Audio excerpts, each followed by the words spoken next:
Alright guys, good morning. Ayan, welcome back mga puli sa ating vlog ngayong araw na to. So for today's video guys, is papasyalan natin yung nagtatanim ng upo. Ayan, for the first time namin magtatanim ng upo. Ayan. Dahil na nung nakaraang araw, parang 4 days na yata ito, magpatanim na tayo ng kamatis. May kamatis na tayo dyan. So ngayon, gagawin natin, puntahan nga natin sila Uping Batong Baka at saka sila Upe, dahil first time lang namin magpapatanim ng upo. Diba, business natin yan.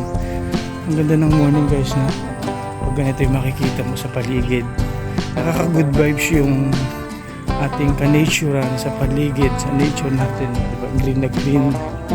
Asan na ba si Uping Batong Bakal? Si Bogard Batong Bakal. Tuts, may aso ko ay no, sunod diba? Tara guys, puntahan na natin sila. Let's go. So ito guys yung ating pula ng upo. Ayan. Dito yan itinatanim. Kung mapapansin nyo, ayun na yung sili, ayun yung kamatis. Ayun sila oh. Mamaya tayo pupunta rin. Ayan oh. Malalaki na. Yung iba na lang tayo. Ayan. Ito na guys, diba? Nope, hi ka muna oh. Sherwin, hi muna, dali oh. Oh, hi, nagtatanim. Sure. Alusot. So yun guys, puntahan natin si Bogard Batong Bakal. Nagbabasol ka ba? Palakas mo ka artist ni Bogard oh. Oh. Okay ka muna Bogard. Katama ba tayo dyan?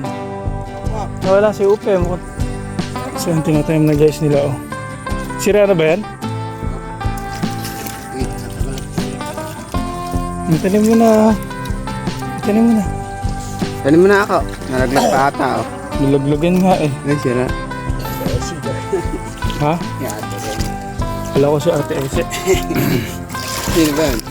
Si Aling Remy. Ayan guys, tinatanim na ni Ako. Ni Ako Batong Bakal ang ating upo. Matubig siya guys. Kita niyo. Pero itinaas nila yung tubig. So good luck sa ating upo. Ha? Ha? Oo, sana wag musugkit ng ulan. Ano yung masasabi mo sa ating ano? Siguraduhin mo lang tatama tayo Upi ah. Mahal po ngayon. Magkano? 3 isang kilo. Sakto-sakto yan sa atin, palusot. Maganda ganyan nagtatanim tayo yung bagsak presyo. No? Ayan. Oo. Kung mapapansin nyo guys, yung ating bukid na palay, andyan lang oh. Andyan lang. Kaduktong lang dito. 1, 2, pangatlong pitak. So ayan. Kita nyo diba?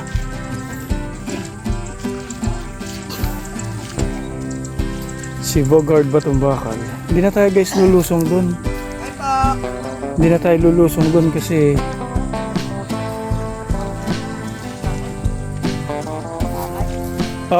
hindi, hybrid yan. Pao na yan.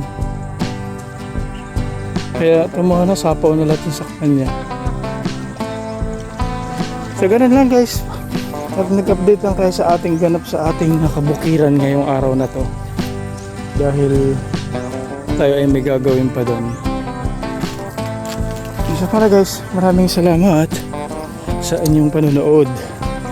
Tuts, bye-bye ka na oh. Sige na oh. Thank you so much for watching guys. Bye-bye.